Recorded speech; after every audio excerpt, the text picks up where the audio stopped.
Bonjour et bienvenue dans ce tutoriel Blender qui vient en complément en fait de ma formation les 5 étapes pour apprendre la 3D avec Blender. Donc je me suis rendu compte que dans le dernier tutoriel en fait j'avais uniquement parlé des matériaux et non des textures comme je l'avais promis au départ. Donc je vous refais une petite vidéo pour justement parler des textures. Donc les textures c'est le bouton qui est juste à côté des matériaux, donc il suffit de cliquer dessus, texture, et pareil, et de la même façon que pour les matériaux, nous appuyons sur plus New pour créer une nouvelle texture. Donc nous avons différentes textures disponibles, nous avons les textures de type nuage, cloud, de type blend, distort nose. Bon, je reviendrai plus en détail sur leurs utilisations dans un prochain tutoriel, mais bon, je vous présente succinctement les différentes textures disponibles. Les textures d'environnement, ça.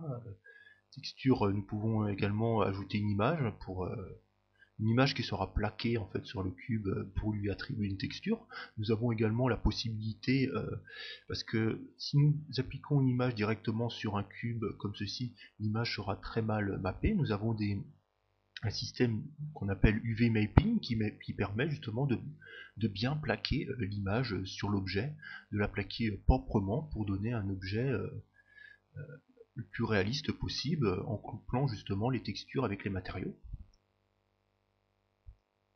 J'ai de type marbre, marbre, nose, de type vironois, pardon, donc, de type bois, donc, qui permet, comme son nom l'indique, wood, bois, qui permet de créer des textures de type bois. Donc de la même façon que pour les matériaux, nous avons différentes options, des options de couleurs, des options de mapping justement pour déplacer la texture sur l'objet, différentes options d'influence, des influences de diffusion comme nous l'avons vu dans les matériaux, donc l'influence qu'aura la texture sur les matériaux de diffusion, de spécular, donc l'influence qu'aura la texture sur la lumière spéculaire. Donc nous voyons ici que nous avons la texture d'appliquer à notre matériau. Donc ici nous avons une valeur d'alpha qui est de 0,5 si mes souvenirs sont bons. Donc on va décocher la transparence pour la retirer. Donc ici nous avons notre matériau. Donc par contre nous allons repasser en spécular et augmenter l'harnais justement de l'objet pour qu'il soit un peu plus visible et diminuer l'intensité du spécular comme ceci. Donc ici nous voyons bien les rayures en fait, puisque nous avons une texture de type bois. Donc nous pouvons décocher color pour décocher la couleur de transparence ici, afin d'obtenir matériau.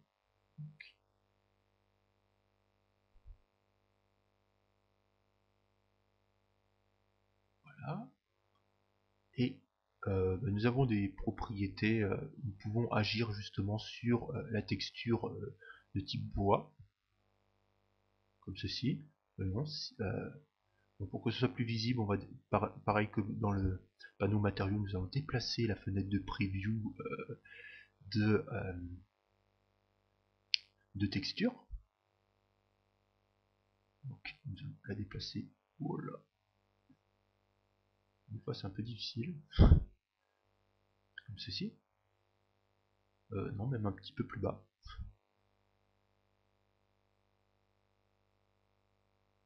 Hop. Donc voilà. Donc nous pouvons modifier l'aspect du bois. Nous pouvons effectuer des cercles concentriques, des aspects plus sous forme de vagues,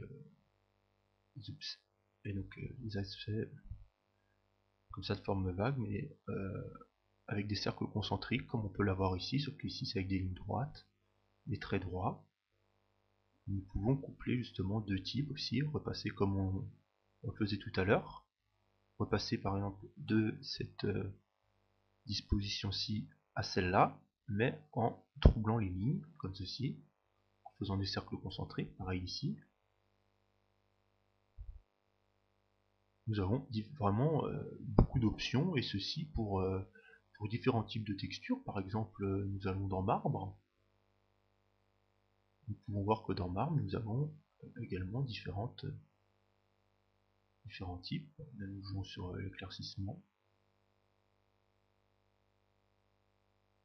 Nous pouvons vraiment changer énormément de choses. Par exemple, changer les dimensions. Si nous mettons à 0, nous voyons que c'est brouillé. Voilà. Plus on augmente, plus les traits sont clairs. Voilà. Pour augmenter les turbulences. Augmenter ou diminuer les turbulences.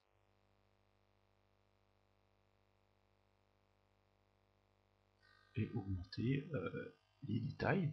Donc à partir de cette énorme base, nous pouvons générer énormément de matériaux, même de la vie courante. Nous pouvons simuler quasiment tout ce qui existe dans le monde. Hein. Je pense qu'on peut dire ça, hein, qu'on peut simuler énormément de choses à partir de ces matériaux. Donc voilà, j'espère que ce petit supplément vous aura plu. Bon, c'est pas vraiment un supplément parce que c'est quelque chose que j'avais oublié dans la précédente formation. Donc je vais créer un deuxième supplément.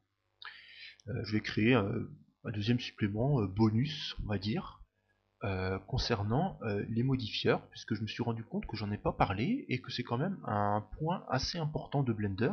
Donc à tout de suite pour une prochaine vidéo sur les modifieurs de Blender.